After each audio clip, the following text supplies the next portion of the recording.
Recostada sobre la laguna Setúbal, la ciudad de Santa Fe, capital de la provincia del mismo nombre, fue fundada por el hidalgo español don Juan de Garay el 15 de noviembre de 1573. La primitiva ciudad se hallaba unos 70 kilómetros más al norte, sobre las márgenes del río de los Quiloazas, en el sitio hoy denominado Cayastá. Más tarde, las inundaciones, la erosión de las barrancas y el asedio de los aborígenes provocaron su traslado al emplazamiento actual. En el enclave que forma el río Salado en su encuentro con los ríos y riachos afluentes del Paraná, la ciudad se fue desarrollando lentamente en los primeros tiempos con todas las características de una típica ciudad colonial española.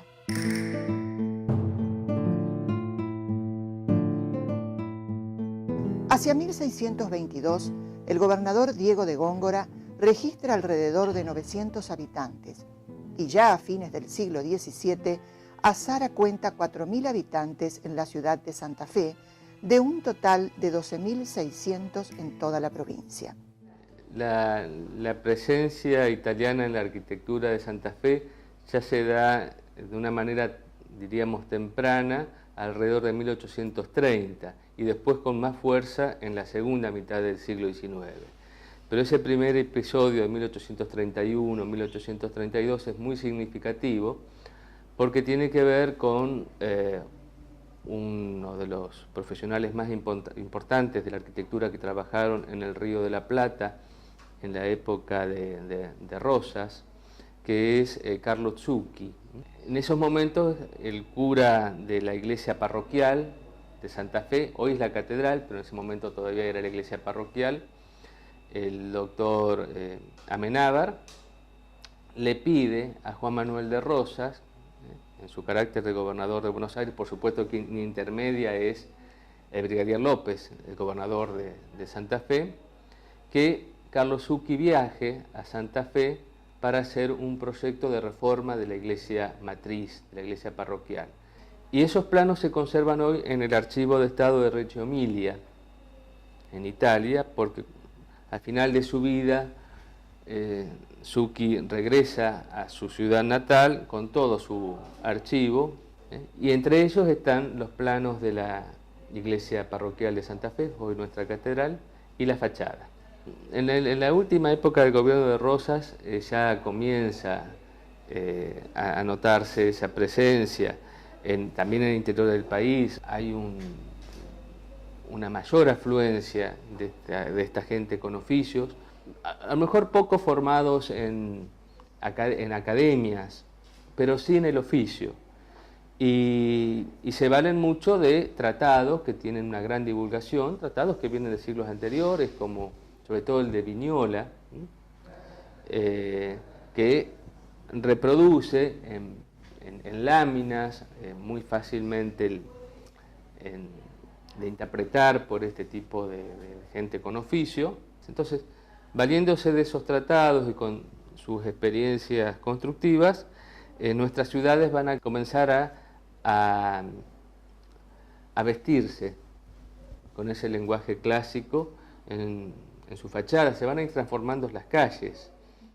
Muy pronto, la ciudad se verá envuelta en la trama de las luchas intestinas de nuestra historia nacional, y en el año 1853 Santa Fe será la cuna de la Constitución Nacional, ley fundamental y principio organizador de la nación argentina. En 1853, don Domingo Crespo, por entonces gobernador de la provincia, firma un contrato de colonización con Aarón Castellanos, cuyo fruto inmediato será la colonia agrícola de Esperanza, fundada en 1856. Este hito señala el punto de partida de la ruta de la colonización, que cambiaría para siempre la fisonomía y la historia de la provincia de Santa Fe. Suizos, franceses, alemanes, españoles y masiva e inconteniblemente los italianos fueron jalonando el territorio de colonias agrícolas, fundadas sobre la idea del progreso a través del trabajo y del ahorro. Eran los comienzos de la Pampa Gringa.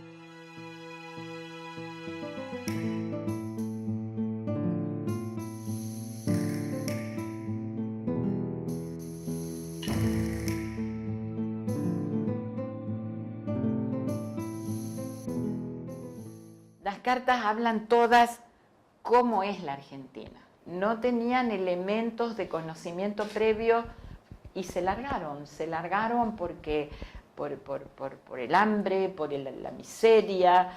Es cierto que vinieron a trabajar de una manera denodada, esforzada, y era la idea de la cultura del trabajo.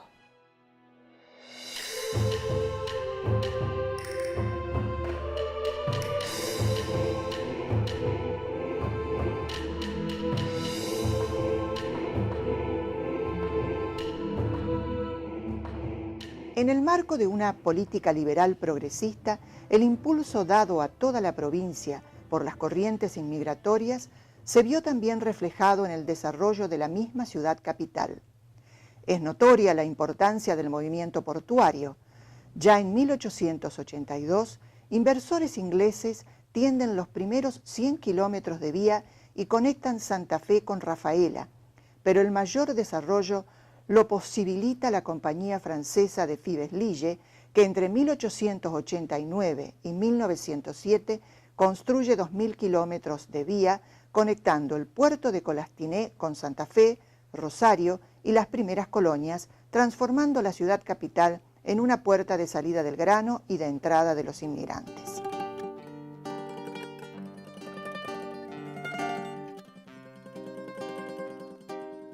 La atracción de una vida más fácil y el temor de internarse en la desconocida llanura asolada por el indio indujo a muchos inmigrantes a permanecer en la ciudad.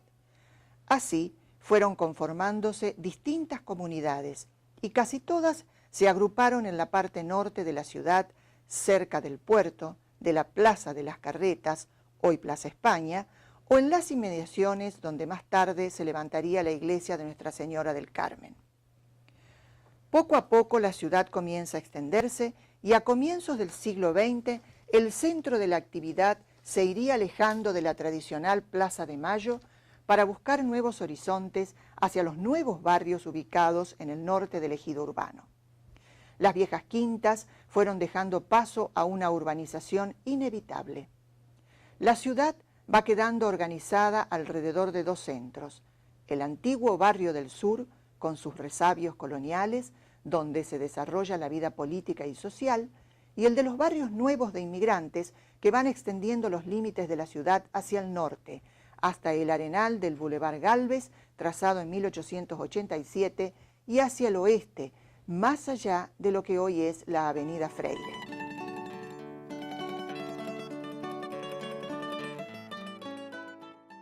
En Santa Fe, los italianos constituyeron la comunidad extranjera mayoritaria y muy pronto fueron dando su impronta a los nuevos barrios, que a mediados del siglo pasado ya se extendían sin obstáculos hacia el norte y el oeste de la ciudad. Una recorrida por la ciudad nos permitirá apreciar el aporte de los italianos a la arquitectura de Santa Fe, no solo a través de sus casas particulares, sino también en cuanto a la construcción edilicia de las instituciones de la colectividad y los espacios públicos. La construcción del nuevo puerto, inaugurado en 1910, incide sustancialmente en la afluencia del movimiento migratorio y en la nueva diagramación del espacio urbano. La instalación en terrenos portuarios de molinos harineros de gran porte, como el Marconetti, y la continua actividad de los silos y las areneras, entre las que se destaca la de Ángel Casanelo, transforman la ciudad en un importante centro económico y comercial. El censo de 1907 muestra que el 38% de la población extranjera en la ciudad se aglutinaba en los nuevos barrios: Candioti, Centenario, Del Puerto, Roma, Villa Guadalupe, Progresista, Piquete y Sargento Cabral. Todos los barrios están casi trazados sobre los ejes centrales de las avenidas que tenemos hoy, ¿no es cierto? Aristóbulo del Valle, General Paz, Facundo Subiría, son prácticamente los ejes, ¿no es cierto?, del ingreso a nuestra ciudad, y son casi el desarrollo de los barrios, porque están indudablemente cerca de la salida más. El desarrollo de estas urbanizaciones requirió mayor infraestructura vial y de servicios. La iniciativa privada fue la base de la consolidación de los barrios.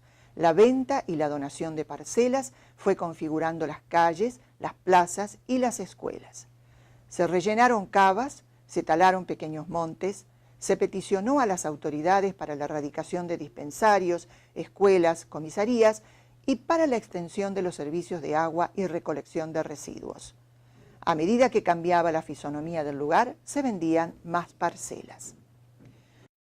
La demanda de tierras va en aumento gracias al crecimiento demográfico, la baja que experimentan los precios de los materiales de construcción y la necesidad de inversión de los ahorristas.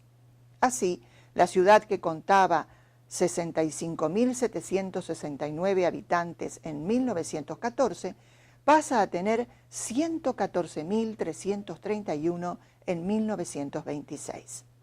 En la década del 20 aparecen además los primeros artefactos eléctricos, por lo que la demanda energética fue cada vez mayor a medida que la ciudad se extendía.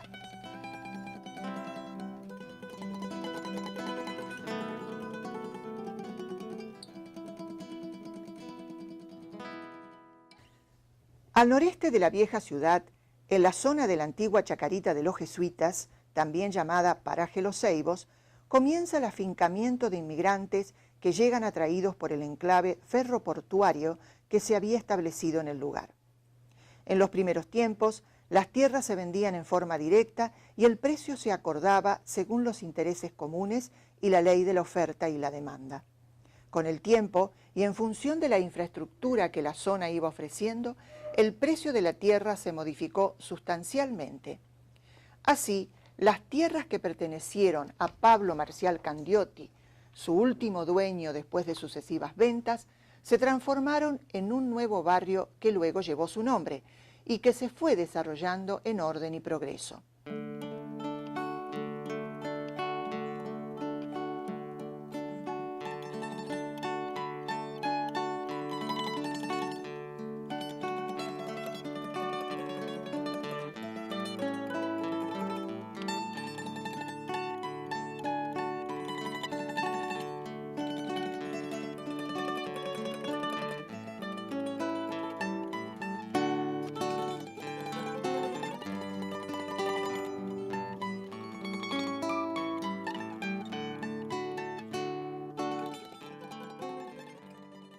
En un sector del barrio se distinguían las viviendas residenciales en estilo neoclásico francés, ubicadas principalmente sobre el Boulevard Gálvez, y que dispusieron de las primeras obras de infraestructura y servicios.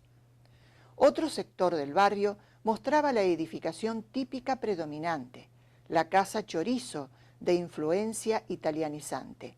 Y luego, al sur, sobre la actual avenida Lem, se ubicaban las fuentes de trabajo y servicios, el puerto, el ferrocarril francés de Santa Fe y Colonias, la cervecería Santa Fe, la usina de los tranvías que conectaban la antigua ciudad con el nuevo paraje, alejado todavía del centro administrativo.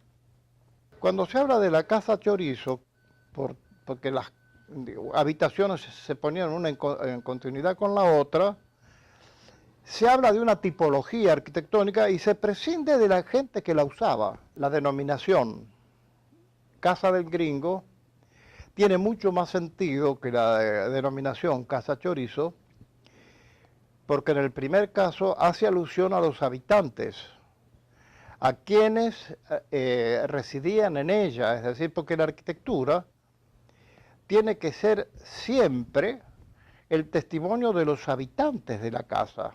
Esta casa se instala en las ciudades, en las zonas periféricas próximas a las quintas, conjuntamente con la incesante, constante y aluvión de inmigrantes. Sobre todo los italianos son protagonistas porque esto se cuenta en una entrevista que hice antes que muriera de un friulano Piccoli. Ellos, cuando se disponían a venir a América, en la zona del Friuli al menos, los adiestraban en el manejo de la construcción. Es decir, si bien no eran peritos exactamente en la construcción, la conocían bien y le enseñaban a hacer molduras y cómo se colocaban los ladrillos. Es decir, le daban las armas como para llegar al nuevo mundo tuvieran la posibilidad de ganarse el pan. Se pueden sacar numerosas conclusiones de la lectura de La Casa del Gringo. Había circulaciones interiores, de modo que encontramos 3 tipos de circulación brillantemente imaginada por esta gente, en lotes de poco frente y gran profundidad. Entonces construían según 3 ejes paralelos. Uno que ya dijimos que es por donde pasaba el carro para llevar las verduras, el pan, si es que lo vendían, los huevos. La galería, que era donde podían circular sin mojarse en los días de lluvia.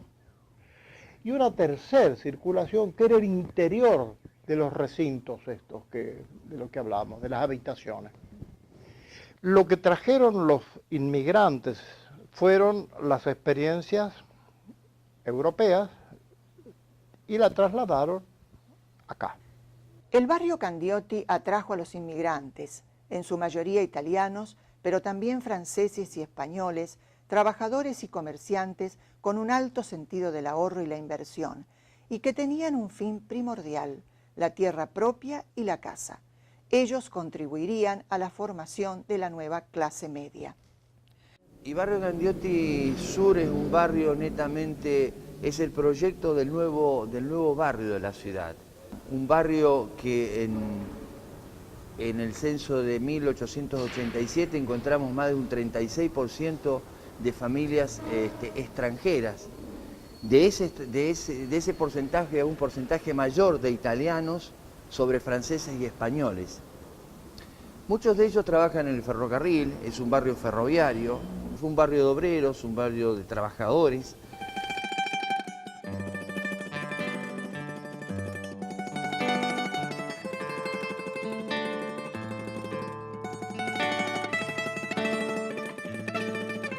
El Boulevard Gálvez se constituyó en el epicentro de un proceso de urbanización que se fue desarrollando alrededor de la estación del Ferrocarril Central Norte, hoy Estación Belgrano. La estación creó un vigoroso enclave comercial y social. Hacia 1910, las tierras lindantes con el ferrocarril fueron subdivididas y vendidas, dando forma a nuevos barrios.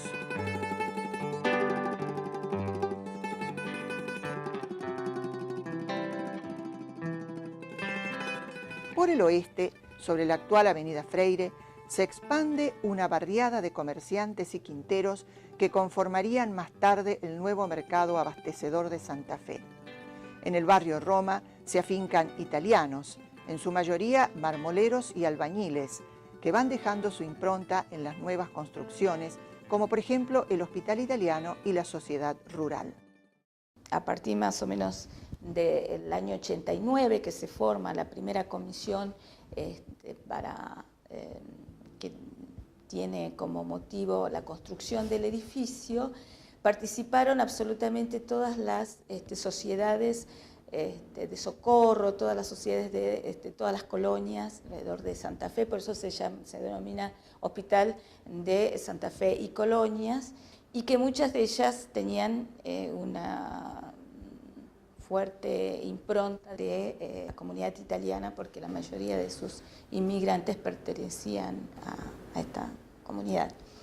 Tanto de la creación de la institución como la idea de hacer este edificio y todos los momentos de transformación en lo edilicio, siempre participaron arquitectos de origen italiano o hijos de aquellos que habían sido miembros de la institución, socios fundadores, pero que siempre habían tenido que ver con la comunidad italiana. Se coloca la piedra fundamental en 1890 y se termina de construir en 1892. Pero ya en 1928 se hace la ampliación del frente, va a transformar la fachada, que es un lenguaje neorrenacentista muy propio de la época y con lógicas influencias de la arquitectura italiana, es decir, que se llevaban adelante a finales del siglo XIX en nuestro país. En cada una de las etapas siempre participaron constructores italianos, los Bertuzzi, o por ejemplo en el caso del proyecto del año 28 de ampliación que lleva adelante el ingeniero Tenerani, el director de obra ya era el arquitecto Mai, que había sido hijo también de uno de los fundadores del Hospital Italiano. Y ya en la reforma, o sea, la ampliación y reforma que se hace entre el año 1936 y 1938, que el hospital llega a tener la fachada que hoy conocemos, ya el arquitecto proyectista es precisamente el arquitecto Mai.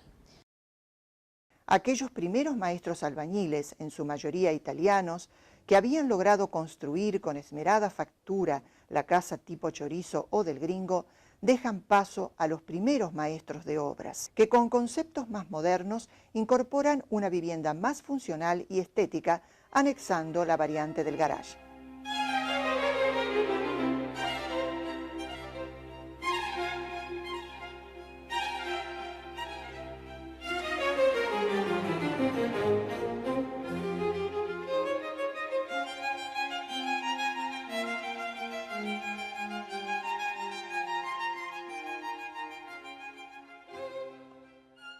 A mí me parece muy interesante en el tema del proceso modernizador de la ciudad, cómo esa formación italiana, porque incluso una de las figuras que yo más trabajo, que es el ingeniero arquitecto Jonás Larguía, en realidad era nacido aquí en el Río de la Plata, ¿cierto? Nacido en Córdoba, en 1831. Pero él en el 58 solicita una beca y obtiene para ir a estudiar, en realidad él pide una beca para ir a estudiar escultura a Roma. Jonás Larguía está 3 años en Roma, en la Pontificia Academia de San Luca, y realmente es un periodo evidentemente muy prolífico, muy productivo para él, porque cuando llega aquí, de hecho la primera obra que se le encarga Mitre, creo, en el 60, es el Palacio del Congreso. Pero para Santa Fe a mí me parece sumamente importante su acción, porque es el primero que empieza a ver a la ciudad en clave de un urbanismo ya, digamos, un urbanismo moderno, ¿cierto? Un urbanismo donde la ciudad es pensada a partir de los nuevos paradigmas del siglo XIX, de la higiene, de la vialidad. Entonces, por ejemplo, en una ciudad que hasta ese momento había solamente crecido por generación espontánea de la cuadrícula original, donde nunca se les había ocurrido siquiera cambiar una medida de una manzana o de una calle, de pronto Larguía propone un bulevar de circunvalación, donde había 3 vías que tenían que circunvalar el centro antiguo de la ciudad. Larguía muere en el 91 y en el 95 llega a Santa Fe un ingeniero arquitecto formado en el Politécnico de Turín, que es Arturo Lomelo, que va a estar por más de 2 décadas al frente de la Oficina de Obras Públicas Municipal. Con el caso de Lomelo se da el hecho de que la municipalidad genera sus propios proyectos. Puedo citar porque son equipamientos que aún hoy están en plena vigencia y uso, todo el cementerio municipal, toda la parte principal del cementerio más la capilla, el edificio donde funciona hoy el Ministerio de Salud es también proyecto de Lomelo y se había construido para asistencia pública municipal. El edificio del antiguo Banco Municipal donde hoy funciona el liceo, toda esa obra se proyecta dentro de las oficinas municipales con firma de Lomelo.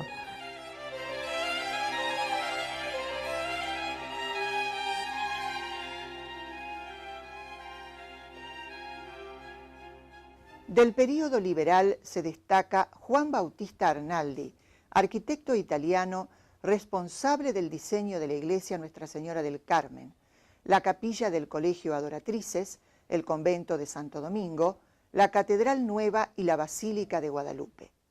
Estas tres últimas, acompañado con la compañía constructora de Giuseppe Mai. Esta misma empresa tuvo a su cargo la construcción del Teatro Municipal, inaugurado en 1905, y cuya cúpula fue ornamentada por el pintor italiano Nazareno Orlandi, mientras que las esculturas alegóricas de la música y la danza de su fachada pertenecen al escultor Nicolás Gulli. En el año 98 me vuelvo para Argentina a trabajar en el Teatro Municipal, que había sufrido un incendio en el año 94, si mal no recuerdo, en el 96, un incendio en el telón, y eso afectó toda la boca del escenario, el arco de la boca del escenario, y en el año 98 lo restauramos junto a Flavia Fornari, mi hermana, que ella estaba acá en Argentina. Y bueno, fue una recuperación muy exitosa, porque la situación que nos encontramos después del fuego era prácticamente irreversible. El fuego en el yeso provoca esa situación. Yo particularmente trabajé en toda la fachada, recuperando los grupos escultóricos de la fachada y los ornamentos. Bueno, yo trabajé con 20 chicos de acá pasantes de arquitectura, diseño y de artes visuales, donde les hice hacer a ellos una experiencia de recuperación de estos ornamentos que estaban perdidos prácticamente debajo de 6 o 7 estratos de película pictórica, inclusive una de ellas, esa que fue aplicada en los años 70, un material muy grueso que aplanaba mucho las molduras.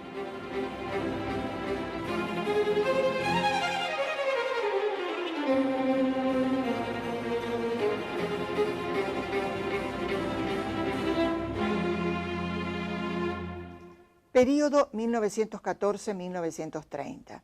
De 45 edificios estudiados por arquitectos de la Universidad Nacional del Litoral, se constata que 31 fueron construidos por descendientes de italianos: Mai, Beltrame, Aviazzi, Saccone, Simonutti. Bella en su resolución e imponencia la Casa Casanello, por el ingeniero Ariotti. Particular la Casa Cingolani, construida por el constructor Bautista Baroni, y ampliada en 1940 por Ángel Stamati.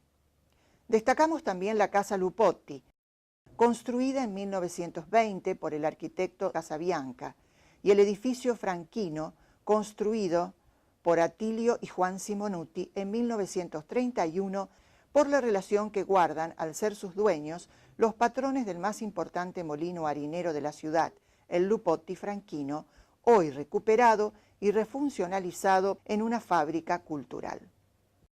La Casa Cingolani se construyó entre 1914 y 1916.